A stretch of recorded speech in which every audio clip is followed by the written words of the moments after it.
नमस्कार दोस्तों। आइए आज आपको सुनाते हैं मकर संक्रांति के दिन देवरानी जेठानी की कहानी। एक शहर में देवरानी जेठानी रहती थी। जेठानी अमीर थी और देवरानी गरीब थी। देवरानी गणेश जी की भक्त थी। देवरानी का पति जंगल से लकड़ी काट कर बेचता था और अक्सर बीमार रहता था। देवरानी जेठानी के घर का सारा काम करती और बदले में जेठानी बचा हुआ खाना, पुराने कपड़े आदि उसको दे देती थी। इसी से देवरानी का परिवार चल रहा था। माघ महीने में देवरानी ने तिल चौथ का व्रत किया। 5 आने का तिल व गुड़ लाकर तिलकुट बनाया। पूजा करके तिल चौथ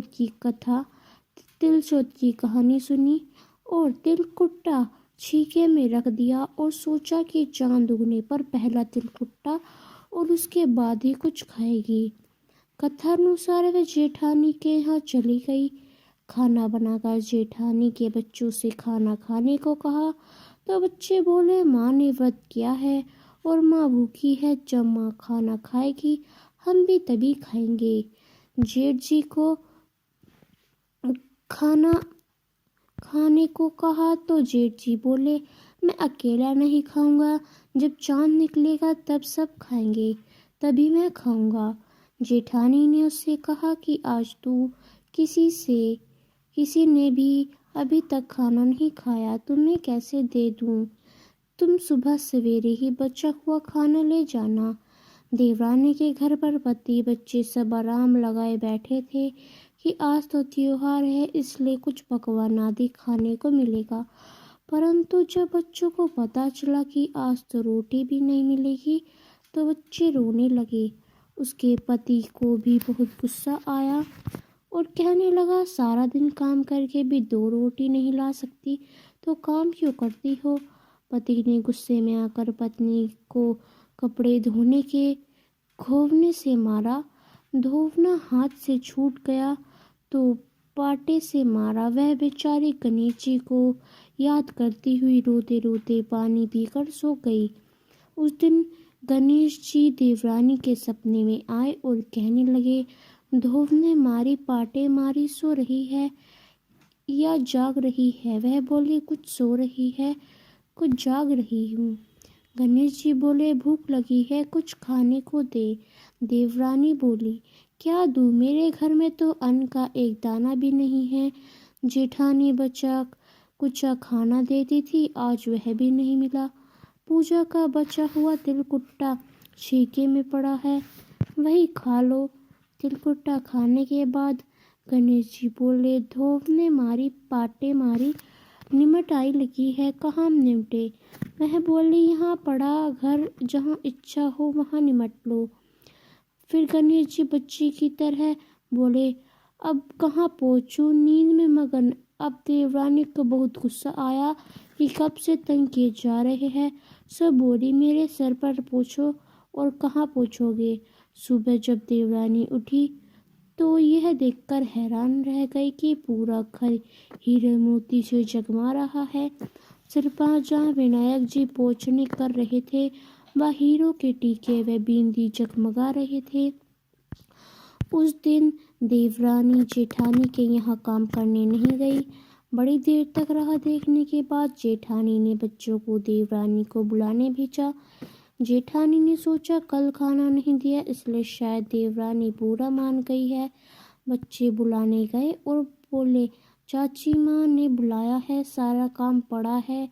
देवरानी ने जवाब दिया, अब उसकी जरूरत नहीं है, घर में सब भरपूर है। गणेश जी के आशीर्वाद से बच्चे ने घर आकर माँ को बताया कि चाची का तो पूरा घर हीरे मोतियों से जगमा रहा है। जेठानी दौड़ती हुई देवरानी के पास आई और पूछा कि यह सब कैसे हुआ। देवरानी ने उसको साथ जो हुआ वो सब कह डाला।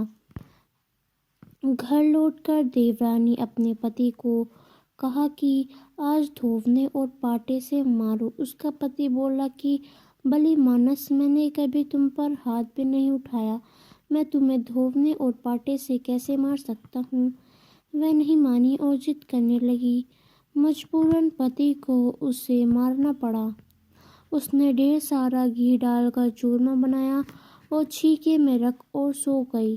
रात को चौथ विनायक जी सपने में आए और कहने लगे, भूख लगी है, क्या खाऊं? जेठानी ने कहा, हे गणेश महाराज जी, मेरी देवरानी के यहाँ आपने सूखा तिलकुट खाया था। मैंने तो झरते घी का चूरमा बनाकर आपके लिए छीके में रखा है। फल और मेवे भी रखे हैं, जो चाहे खा लीजिए।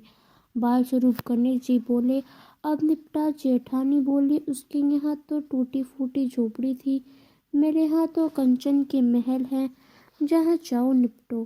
फिर गणेश जी ने पूछा, अब पोछूं कहाँ? जेठानी बोली, मेरे ललाट पर बड़ी सी बिंदी लगाकर पोंछ लो।